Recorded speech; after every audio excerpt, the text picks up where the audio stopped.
दुसरी गोष्ट म्हणजे हे टॅपिड स्पॉन्जिंग करण्याच्या आधी साधारणतः त्या माणसाचं किंवा त्या मुलाचं किती वजन आहे याच्यानुसार त्याला पॅरासिटामॉल ह्या औषधाचा एक डोस द्यायचा आहे. तो डोस किती आहे? 12 मिलीग्रॅम पर के जी बॉडी वेट पर डोस. म्हणजे प्रत्येक डोस जो आहे तो 12 मिलीग्रॅम पर के जी प्रमाणे त्याला द्यायचा आहे. असे तुम्ही 3 ते 4 डोस दिवसातून देऊ शकता. आप समजा एखाद्या व्यक्तीला आला तर त्याला एखाद्या दुसऱ्या खोलीमध्ये समजा जमत असेल तर त्याला आयसोलेट करा. जसं आपण कोविडच्या वेळेला केलं. त्या आयसोलेशनमध्ये काय असतं की दुसऱ्या माणसांची त्याचा संपर्क तुटतो आणि मग त्यालासुद्धा इन्फेक्शन होण्याचे चान्सेस कमी असतात. त्याला एका व्हेंटिलेटेड म्हणजे चांगलं हवा पाणी असेल, उजेड असेल अशा रूममध्ये ठेवा. एखाद किंवा 2 माणूस त्याच्याजवळ असू दे. त्याचप्रमाणे त्याला खाण्यापिण्यामध्ये त्याला जे आवडतं ते द्या, फक्त घरचं द्या. अन्न फक्त घरचं द्या. पाण्याचं प्रमाण डबल करा आणि बाहेरचं कुठलीच गोष्ट त्याला देऊ नका. CBC बरोबर MP पण करतो. मलेरियल पॅरासाईट समजा तो स्लाईडवर आहे की नाही मलेरियाचा जंतू ते पण बघण्यात येतं. मलेरिया अँटीजेन करू शकतो, डेंग्यू NS1 अँटीजेन करू शकतो, लेप्टो अँटीबॉडीज करू शकतो, टायफॉईडसाठी व्हिडाल टेस्ट करू शकतो, एक्सरे टेस्ट करू शकतो, युरिन इन्फेक्शन असेल तर युरिन रुटीन करू शकतो. या सगळ्या गोष्टी आपल्याला केल्या तर आपल्याला तापाचं निदान लगेच करता येतं.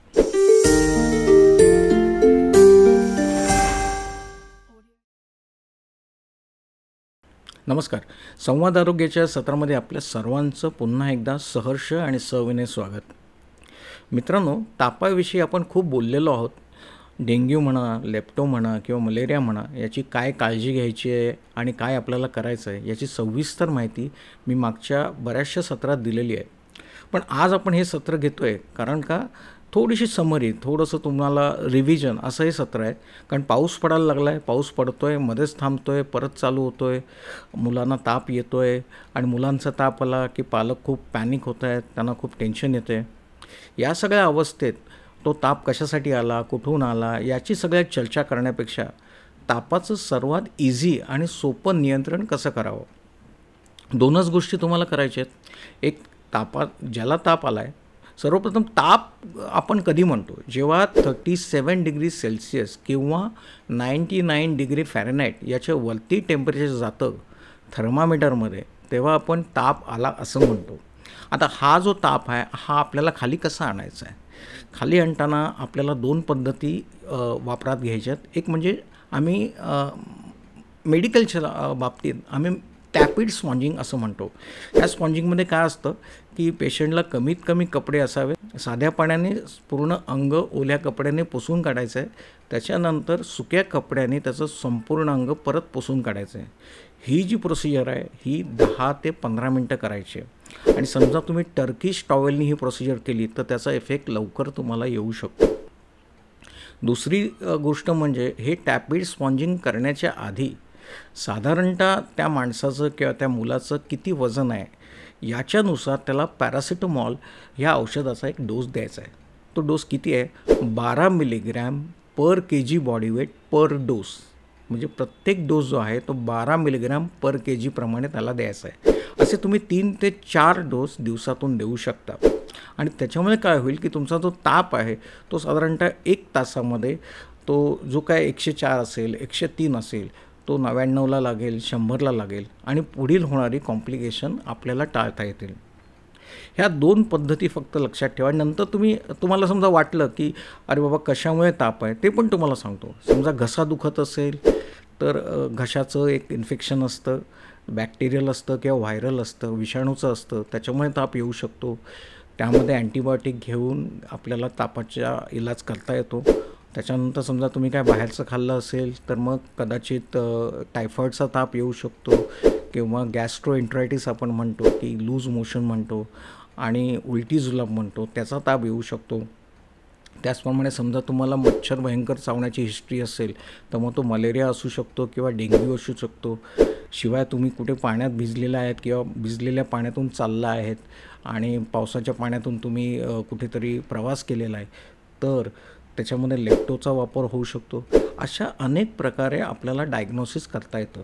साधा सर्दी खोकला असेल तर तो साधा विषाणूचा पण ताप असू शकेल, आणि भयंकर कफ असेल आणि पिवळसर कफ सतत पडत असेल आणि थोडासा दम लागत असेल तर तो निमोनियामुळे सुद्धा होऊ शकतो. असे हे तापाचे डायग्नोसिस तुम्ही स्वतः पण थोडं थोडं करू शकता, पण डॉक्टरांचा सल्ला घेणं फार गरजेचं आहे. मित्रांनो, आपल्याला सर्वप्रथम तापाला कंट्रोल करायचं आहे.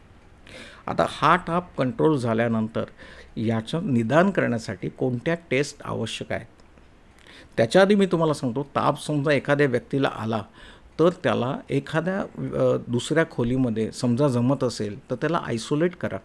जसं आपण कोविडच्या वेळेला केलं. त्या आयसोलेशनमध्ये काय असतं की दुसऱ्या माणसांची त्याचा संपर्क तुटतो आणि मग त्यालासुद्धा इन्फेक्शन होण्याचे चान्सेस कमी असतात.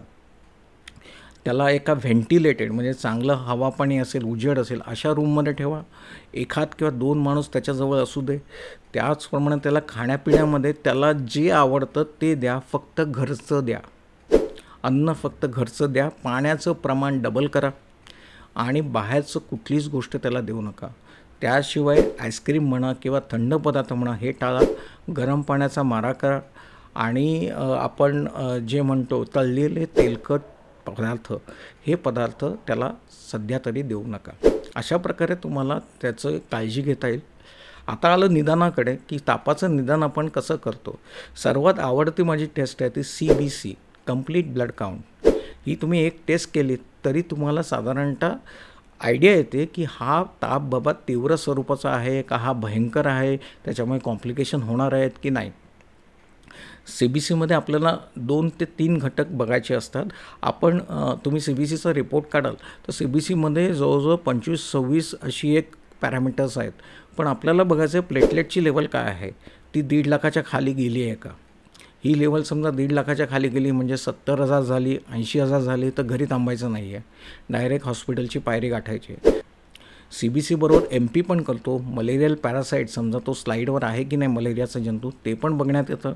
मलेरिया अँटीजेन करू शकतो, डेंग्यू NS1 अँटीजेन करू शकतो, लेप्टो अँटीबॉडीज करू शकतो, टायफॉईडसाठी व्हिडाल टेस्ट करू शकतो, एक्सरे टेस्ट करू शकतो, युरिन इन्फेक्शन असेल तर युरिन रुटीन करू शकतो. या सगळ्या गोष्टी आपल्याला केल्या तर आपल्याला तापाचं निदान लगेच करता येतं. विशेषतः तुमचे जे जनरल फिजिशियन आहेत ते तर तुम्हाला सांगतच असतील की ह्या सगळ्या टेस्ट करा. पण मला वाटतं या सर्वांमध्ये महत्त्वाची टेस्ट म्हणजे CBC, जेणेकरून आपल्याला प्लेटलेट कळतील आणि WBC किंवा व्हाईट ब्लड सेल कळतील.